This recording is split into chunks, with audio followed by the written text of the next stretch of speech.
சரி, இப்போ இஸ்லாமிய திருமணம்னு சொல்லிட்டா மக்கள் மத்தியில சில கருத்துக்கள் இருக்கு. அதையும் குறிப்பா அந்த மகரை பத்தி நிறைய விஷயங்கள் இன்னைக்கு சொல்லப்படுது. என்ன அப்படின்னா, இது இஸ்லாமிய எந்த அளவுக்கு இஸ்லாமிய திருமணத்துக்கு முக்கியத்துவம் கொடுக்குறாங்களோ சில இடங்கள்ல மகருக்கு முக்கியத்துவம் கொடுக்கறதே கிடையாது. எந்த அளவுக்குன்னா 101 101 மகராக பெற்றார், 201 மகராக பெற்றார், 501 மகராக பெற்றார், 1001 மகராக பெற்றார் சொல்லி ஒரு குறிப்பிட்ட எண்ணிக்கையை சொல்லி அதில் ₹1 கூட சொல்லிட்டு அது மகனுடைய கண்ணியம் கூடிருமா என்பது ஒரு கேள்வி. இதுக்கு நீங்க என்ன பதில் சொல்றீங்க? மகர் என்பது 101, 201, 501 இந்த கணக்கிலெல்லாம் கிடையாது.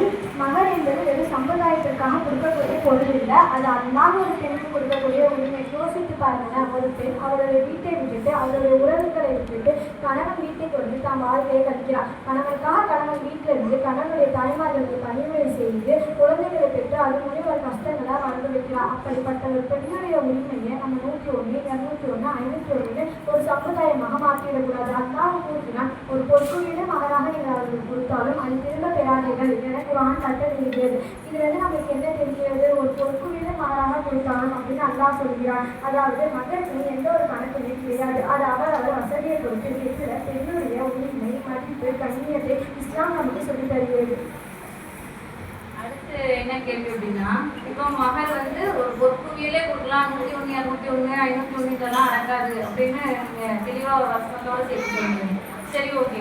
அப்போ அந்த மகர் யார் தீர்மானிக்கணும்? பெண்ணை கட்டி கொடுக்குற பெற்றவங்க தீர்மானிக்கணுமா, இல்லை கணவனுடைய வீட்டார் அந்த மாப்பிள்ளை வீட்டார் தீர்மானிக்கணும்னா கடைசி வரைக்கும் வாழ போகிறது அவர் தான், அந்த பெண்ணுக்கு எல்லாம் செய்யக்கூடியது அவர் தான். அப்போ அந்த கணவன் தீர்மானிக்கணுமா? இதை பற்றி இஸ்லாமிய மார்க்கம் என்ன சொல்லுது?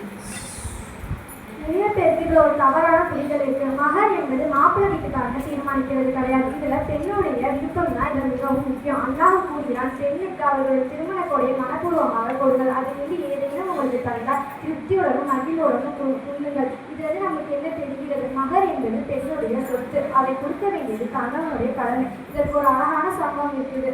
உம்மு சுலைம் அவர்களை திருமணம் செய்ய அபூ தல்ஹா அவங்க விரும்பினாங்க. அதற்கு உம்மு சுலைம் நான் இஸ்லாத்தை ஏற்ற ஒரு பெண்மணி, நீங்களும் இஸ்லாத்தை ஏற்றால் நான் உங்களை திருமணம் செய்திருக்கிறேன் அப்படின்னாங்க.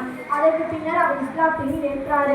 அதுவே அவர்களின் மகராக அமைந்தது. இதுல நமக்கு என்ன புரிகிறது? மகர் என்பது வெறும் பணம் மட்டும் கிடையாது. அது ஒரு பெண்ணுக்கு கணவன் கொடுக்கக்கூடிய உரிமை, கண்ணியம், அவர்களுடைய மதிப்பு.